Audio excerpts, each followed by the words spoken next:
Hello everyone, my name is Jay. This fucking light is so bright. I'm from Frank and Cam's. I want to show you something. Let me show you something! Alright, so I've been up.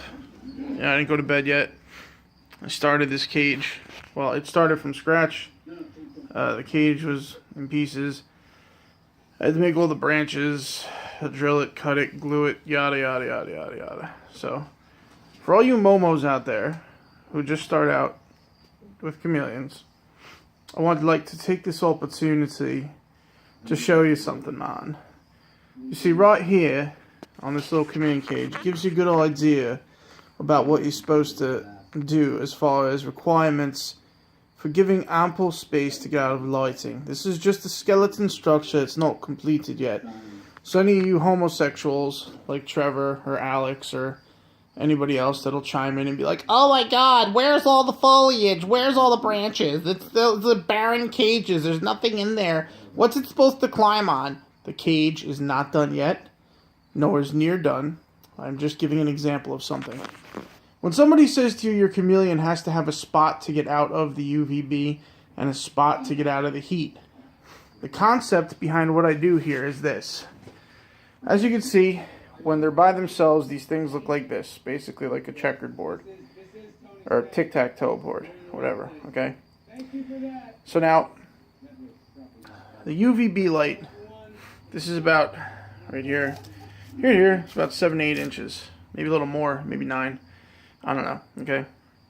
So, here he can come up and walk around, and the sun's on him, and this and that. The misters go off, and they hit here, and even down here, okay? So now, if he doesn't want to be in the UVB and he wants to get out of it, he has the option to come around, go down, and go under here. And eventually, there's going to be another thing like draped in front of here, so he has like a little boxed room to go in to hide, so he'll feel more comfortable, right? You know, it'll kind of be like draped here like this. Then the heat lamp, which will be up here and on this exposed area on the branches, so it'll be warm, he can bask on here, up in this area where the basking lamp will be. If he needs to get out of the heat and the UVB, he can go under here. If he wants to cool down, he goes all the way under here. No matter where he is in the cage, when the misters go off, water will still drip above his head via these plants. See here? Okay? So he'll always have a spot that water is dripping that he can just reach up and drink when the misters go off. I always leave the bottom open down here. Nothing comes beyond this point because I put puppy pee-pee pads in here. I'll show you on this cage over here. Puppy pee-pee pads. That's a Europlatus. There's another one in there somewhere. Oh, there she is. There's a female. Little side note. Yeah, anyway, so, you know, it's cleaner to do it this way, to put the pads down here and whatever else.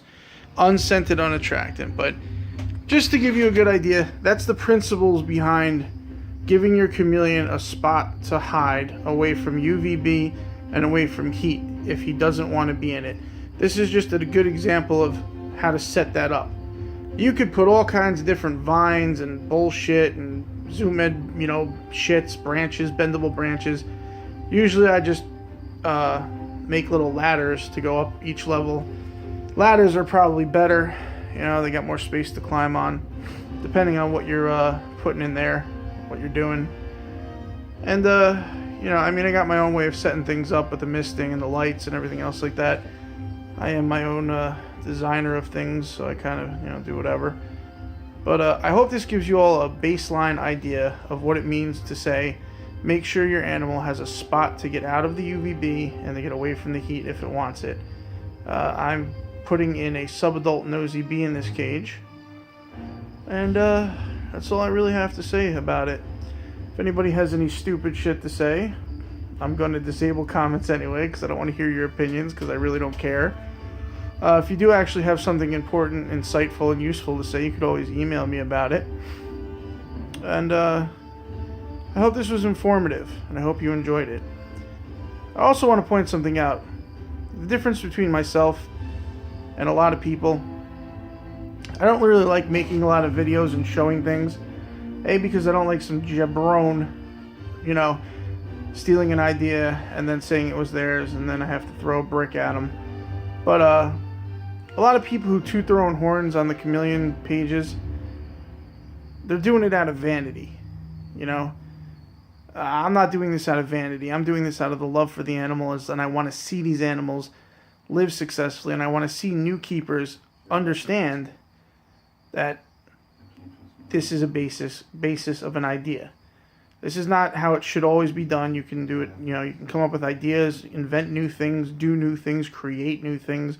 That's what it's all about. As long as it satisfies the needs of the animal, and, you know, that's it, that's good. So in no way am I saying that this is the bottom line, end all, say so.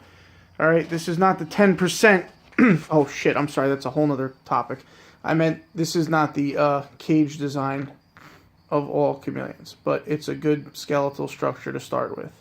I have a bunch of new designs coming out geared towards Abronia and different chameleon species that require higher humidity, and Europlatus. Same kind of cage structure, just all different materials, and stuff looks really cool. I got built-in fog systems coming, all kinds of good stuff. So with that said, I hope you all have had a good night. When this thing is done, I'll post a picture of it, or I'll make another video and be just as obnoxious as I am now. Anyway, I hope you all have a fine, fine evening, and God bless.